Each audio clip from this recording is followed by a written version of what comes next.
Norway just beat Brazil at a World Cup, and the internet didn't lose its mind over the goal. It lost its mind over this.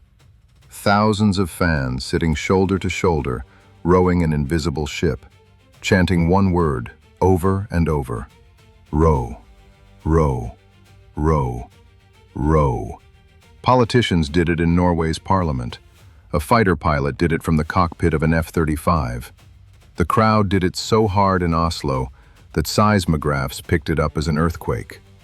Everyone's calling it new, a World Cup trend. A guy named Ole Frøystad, Mr. Row Row, pitched it to a supporters club in December 2025, and it went from a Switzerland-friendly to 60,000 people in Boston in 6 months. But here's what almost nobody in that crowd knows. Their ancestors did this exact thing, not for fun, to survive it.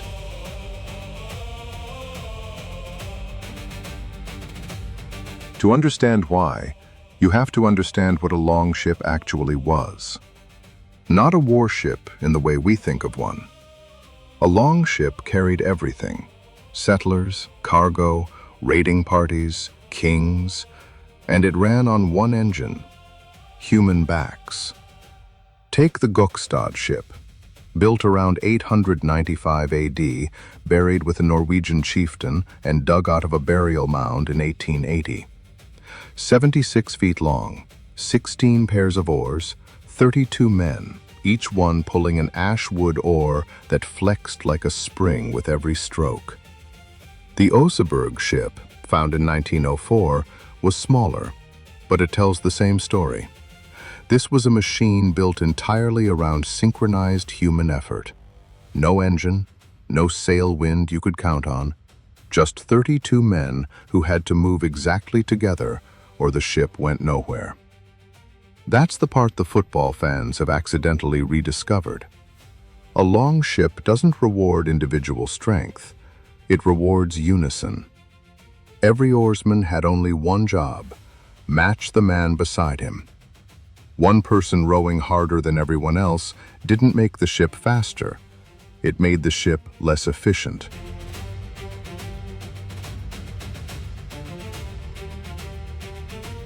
Here's where it stops being a nice detail and becomes something bigger.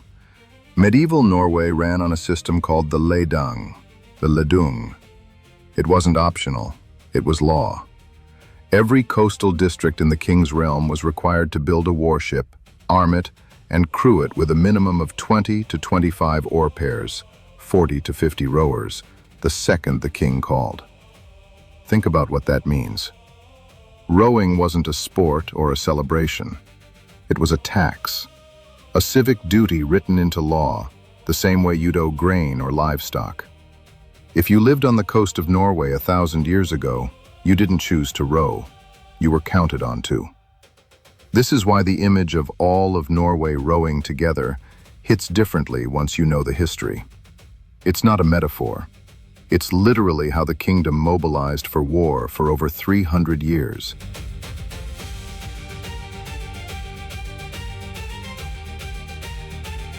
Now picture the moment that mattered most.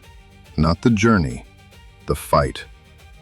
The most famous naval battle of the Viking Age was Svolder, around the year 1000. King Olaf Tryggvason of Norway sailed his flagship, the Long Serpent, 30 rowing benches, up to 60 oarsmen, built at Trondheim just years before the battle, into an ambush by the combined fleets of Denmark, Sweden, and a Norwegian rival.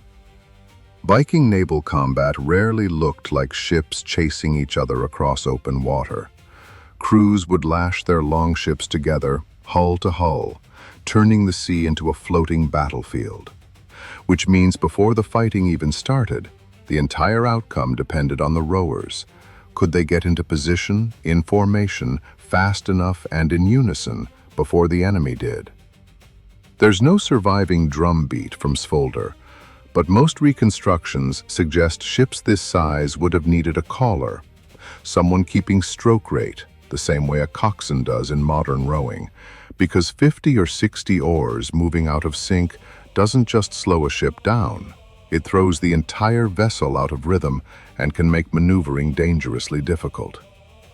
Archaeologist Neil Price, one of the leading voices on Viking maritime culture, argues that coordinated labor was one of the defining features of how these societies organized themselves at sea.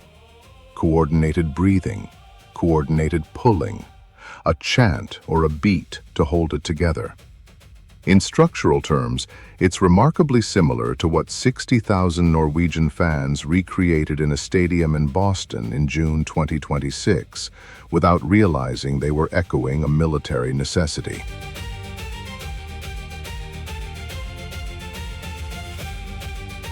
And here's the part that should make you rethink the whole fearless Viking warrior image. The Vikings weren't fearless at sea.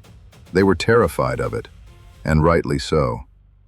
Old Norse sources are full of sea monsters like the Hafgufa, storms that could end an entire raiding season in an afternoon, and coastlines with no lighthouses, no charts, nothing but memorized landmarks passed down by word of mouth.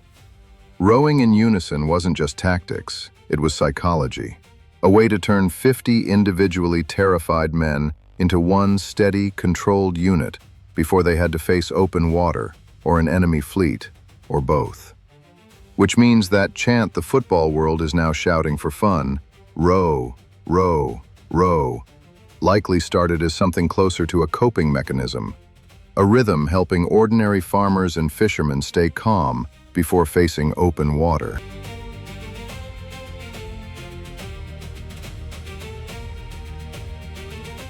So next time you see a stadium full of people rowing an invisible ship and screaming one word, you're not watching a World Cup gimmick. You're watching the echo of a rhythm that once carried Viking ships into history.